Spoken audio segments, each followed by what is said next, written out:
실전에 강해지는 키워드 수학 강혜성쌤입니다. 반갑습니다, 여러분. 자, 오늘 강혜성 공부법의 주제는 바로 시험 실수 1탄입니다. 시험 실수 1탄에서는 이제 왜 시험 실수를 하는지에 대한 원인 분석을 하고요. 그 다음에 시험 실수 2에서는 그것에 대한 해결법을 제시해 드리도록 하겠습니다. 사실 우리가 시험을 보기 전에 모든 준비를 완벽하게 한다고 하더라도 실수할 것 같다라고 하는 그런 불길한 예감 한 번쯤 있죠. 선생님도 그랬어요. 선생님도. 자, 보면 이게 여러분들 마음이죠. 시험에서 실수해서 틀렸어요. 선생님 제일 많이 듣는 말이야. 정말 제일 많이 들어요. 실수해서 틀렸다. 그쵸? 실수가 정말 매번 등장합니다. 그쵸? 두 번째, 이번에도 또 계산 실수했어요. 이거 두 번째로 많이 듣는 말이야. 공감하죠? 네, 계산 실수. 그러니까 플러스를 마이너스로 잘못 쓰거나 마이너스를 플러스로 잘못 쓰거나 또는 곱해야 되는데 나눠버리거나 또는 분자 분모를 잘못 보거나 이런 경우 너무 많아요. 세 번째, 왠지 실수 또 할 것 같아요. 여러분들이 시험 전에 선생님한테 이런 식으로 얘기하면은 선생님 정말 마음이 너무 불편해요. 왠지 실수할 것 같다. 왠지 실수해도 될 것 같지 않은 느낌이. 근데 이런 식으로 여러분들이 실수하는 것들이 사실 여러분들이 초등학교 6년, 중학교 3년, 고등학교 3년을 지내는 동안 적어도 한 번씩은 다 있어요. 선생님도 있어. 그럼 도대체 왜 그러냐? 라는 분석 한번 정리해 보겠다라는 거죠. 바로 이 부분입니다. 이렇게 얘기하면은 부모님들이 뭐라고 하실지 모르겠는데 우리나라 시험에서 실수를 하는 것은 너무 당연해요. 근데 이게 여러분이어서 당연한 게 절대로 아니에요. 여러분이어서 당연한 게 절대로 아니라 우리나라 시험 제도가 그렇게 되어 있어요. 그래서 그거에 대해서 잠깐만 정리를 해볼게요. 자, 다른 나라 이제 시험은 어떤 식으로 진행되는지 먼저 보고 우리나라 시험이 어떻게 되는지 좀 볼게요. 일단은 프랑스의 대학 능력 시험, 바칼로레아라고 하죠. 바칼로레아. 굉장히 유명한 시험입니다. 근데 시험 시간 보시면요. 3시간에서 7시간이에요. 와, 3시간에서 7시간 보고 나면 정말 지치겠죠? 그래서 논술형 한 문제고요. 20점 만점 중에서 10점 이상 받으면 대학을 합격합니다. 네, 이게 바로 이제 프랑스 대학 능력 시험인데 대학 능력 시험뿐만이 아니라 대부분의 학교 내신 시험도 시간을 길게 주고 그 안에서 여러분들이 충분히 문제를 풀 수 있는 시간을 부여합니다. 프랑스만 그럴까요? 아닙니다. 자, 독일의 논술형 시험은요. 시험 시간이 2시간에서 3시간이고요. 그 안에 논술형 3문제를 서술하면 됩니다. 우리나라랑은 좀 많이 다르죠. 그렇죠? 그러니까 우리나라는 짧은 시간에 많은 문제를 풀게 하고 반대로 다른 나라 같은 경우는 긴 시간 동안 한 문제 또는 두 문제를 아주 면밀하고 깊이 있고 심도 있게 풀도록 요구합니다. 근데 우리나라 시험은 어때요?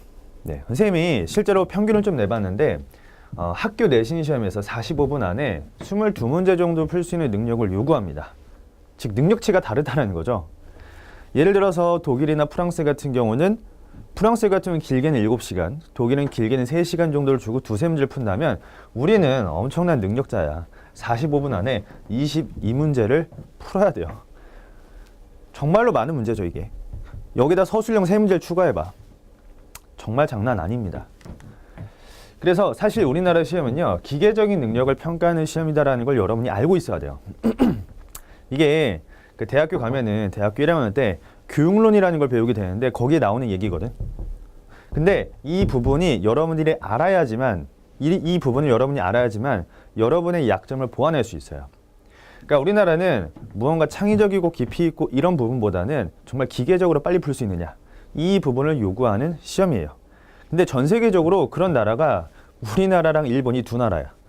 중국도 그런 부분이 있긴 하지만 중국은 좀 덜하죠. 그쵸? 근데 우리나라랑 일본 같은 경우는 정말 여러분들이 기계적으로 빠른 시간 안에 정확하게 풀 수 있는지를 물어보는 시험이라는 거. 근데 이제 놀랍게도 이제 미국의 연구 결과에 따르면 이건 선생님 얘기가 아니에요. 선생님 얘기가 아니라 교육론에 나오는 얘기거든. 우리의 두뇌 연산 속도는 일본의 한 문제를 풀 만큼 그렇게 빠르지가 않습니다. 그러니까 우리가 새로운 문제를 딱 봤어. 근데 그 문제를 보자마자 1분 안에 어떻게 풀어야 되는지 생각을 하고 거기에서 공식을 떠올리고 공식을 통해서 풀어나는 과정을 하기까지 1분도 더 걸린다라는 거야. 근데 우리나라는 서술형 제외하고 대부분의 객관식 문제를 1분 안에 풀 수 있어야지 마킹도 하고 검토도 하고 서술형도 적어낼 수 있어요.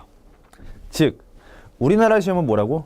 기계적인 능력을 평가하는 시험이기 때문에 여러분들이 절대로 무언가 문제를 풀 때 오랜 시간을 들여서 풀거나 그런 것들을 요구하는 능력이 아니라는 거. 자, 그래서 대안책을 얘기해야 되잖아요. 그럼에도 불구하고 우리는 시험을 봐야 되니까.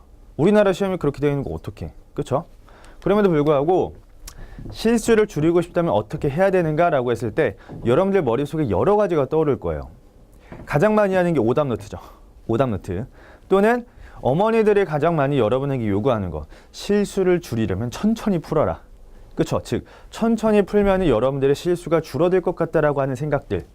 그 부분들에 대해서 여러분들이 실수하는 이유를 명확하게 알아야만 합니다. 근데 일단은 여러분들이 실수하는 이유는 여러 가지 이유가 있겠지만 가장 큰 이유는 뭐라고? 너무 짧은 시간에 많은 문제를 풀도록 요구를 해요. 여러분에게. 그래서 전국 1등이 오더라도 실수를 할 수밖에 없는 구조야. 그래서 요거에 대해서 여러분들이 실수하는 이유를 알고 개선하기 위해서 여러 가지 방법들을 선생님이 시험 실수 2에서 정리를 해드릴 겁니다. 중요한 건 이거예요. 여러분들이 시험 실수를 줄이고 싶다라고 한다면 자책하지 마세요. 아, 나 실수했어요. 이게 아니라 그냥 내가 이번 시험에서 기계적인 계산을 했었어야 됐는데 기계적인 계산에서 어딘가 내가 부족했던 거야. 그러니까 예를 들어 이런 거야. 중학교 3학년 친구들이 어려워하는 부분, 인수분해 생각해 보세요. 인수분해는 여러분들에게 절대로 창의적인 능력을 요구하지 않아요. 식을 보면은 가운데는 플러스, 오른쪽은 곱하기. 그래서 플러스와 곱하기를 동시에 만족할 수 있는 식 2개를 곱해주는 역할. 이 기계적인 능력을 요구하는데 많은 친구들이 착각한단 말이야. 아, 선생님 저는요 좀 머리가 안 좋은 것 같아요. 저는요 조금 느린 것 같아요. 그래서 그 부분에서 많은 친구들이 무언가 생각을 더 깊이 해야 되고 뭔가 좀 천천히 풀어야 될 것 같고 이런 얘기들을 굉장히 많이 들어요. 근데 전부 다 잘못된 진단이라는 거야. 즉 각 단원마다 어떤 기계적인 능력을 요구할 때 그 기계적인 능력을 요구하는 어떤 로드맵이 있다라는 거죠. 인수분해를 정확하고 빠르게 하는 방법, 2차 방정식을 정확하고 빠르게 하는 방법, 그리고 어떤 식의 연산 또는 도형을 빠르고 쉽게 볼 수 있는 방법을 선생님이 다음 시간에 시험실 2에서 정리해 드리도록 할게요. 그래서 그때까지 여러분들 마음속에 나는 도대체 어떤 부분에서 핀트를 잘못 맞춰서 또는 관점을 잘못 봐서 계산 실수를 했는가를 곰곰이 한번 생각해 보길 바랄게요. 절대 자책하지 마세요. 실전에 강의지는 키워드 수학 강혜성쌤이었습니다.